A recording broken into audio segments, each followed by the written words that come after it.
Life is full of surprises that you get a call or you meet someone and the direction of your life can change. And that's what happened to me.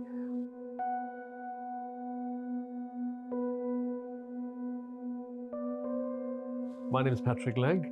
I'm an actor specializing in portraying Winston Churchill, voiceover, radio, and television.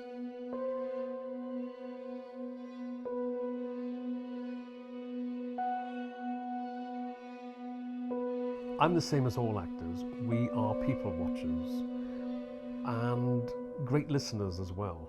I think that for years, even when I was a kid, I used to mimic people. I used to impersonate family members or people at school.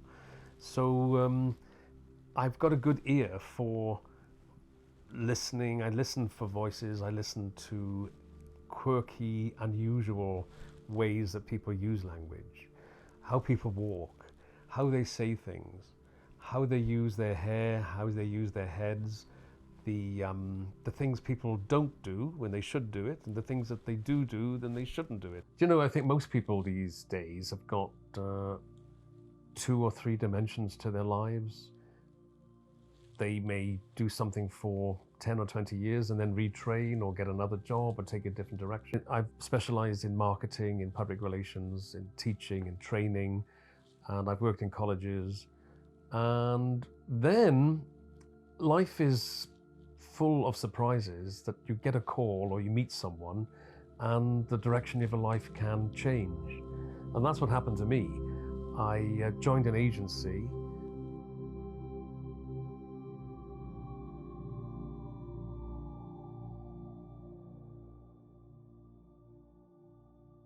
When I got a phone call from my agent, completely out of the blue, and he said to me, would you be interested in portraying a very iconic world figure, somebody special from history? Would you like to guess who it is? So I thought, no, who is it? He said, it's Sir Winston Churchill, and they'd like you to do a voice test for that part. And I thought, it's radio. I've done radio, I've done voiceovers as Sir Winston. And I thought, fine, just another job, another opportunity.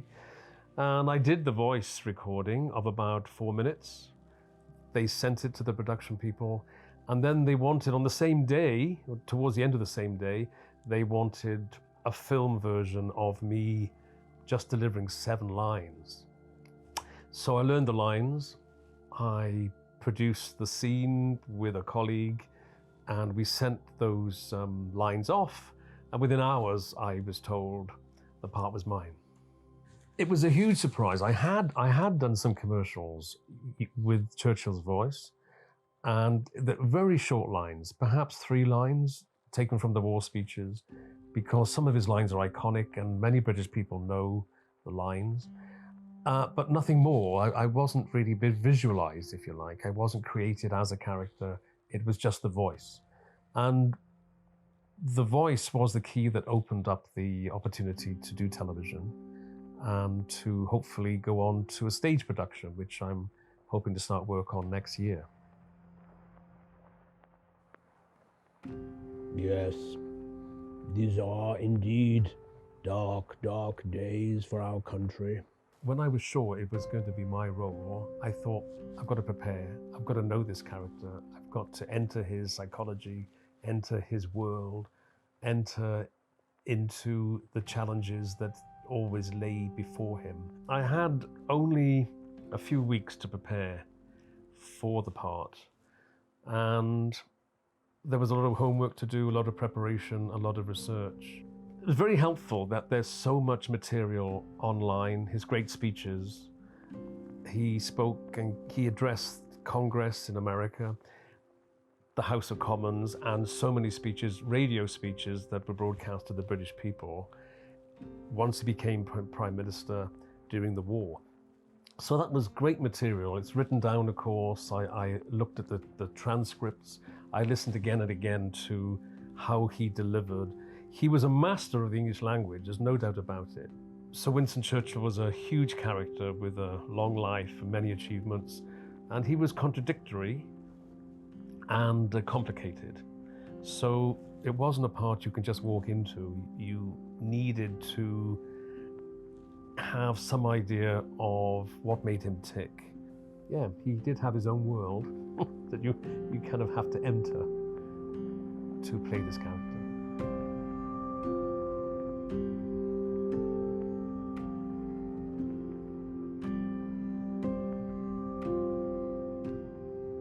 Both Churchill and myself, we both have a sense of humor, but I think used in a different way. You know, I tried to look at life in a positive way, and so did he. But I think he was probably more strategic in how he used humor. It was probably to shoot some people down or make them conform to what he wanted. And sometimes maybe his humor was a bit too cruel and a little bit sarcastic. Churchill could be very sociable and light-hearted and enjoy the good things in life. On the other hand, he could be very solitary and very depressed and very quiet and very thoughtful. And all this could happen within hours. He could go from one to the other within a few minutes. And that through people around him weren't sure how to deal with that sometimes.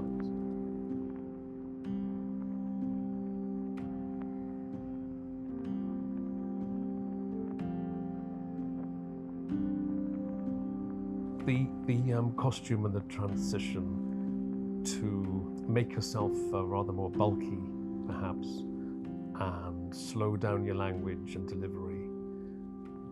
Don't have any problems with pauses. Use pauses, and to use the props, the famous cigar, the approach that he had with people. He could be very humorous and very good company. He loved his port and his whiskey, and he loved company, and he could be very convivial and sociable. And that's what I mean by having 2 or 3 people in the room at the same time. Sometimes a loner, sometimes depressed, sometimes sociable, sometimes irascible, sometimes rather superior. It was a mixture of many characteristics, and you have to try, depending on the event or the dialogue, the script, to think, how would he approach that? What kind of tone would he use? And what is the context of whatever he's going to say? So there's a lot going on, and it all takes careful preparation.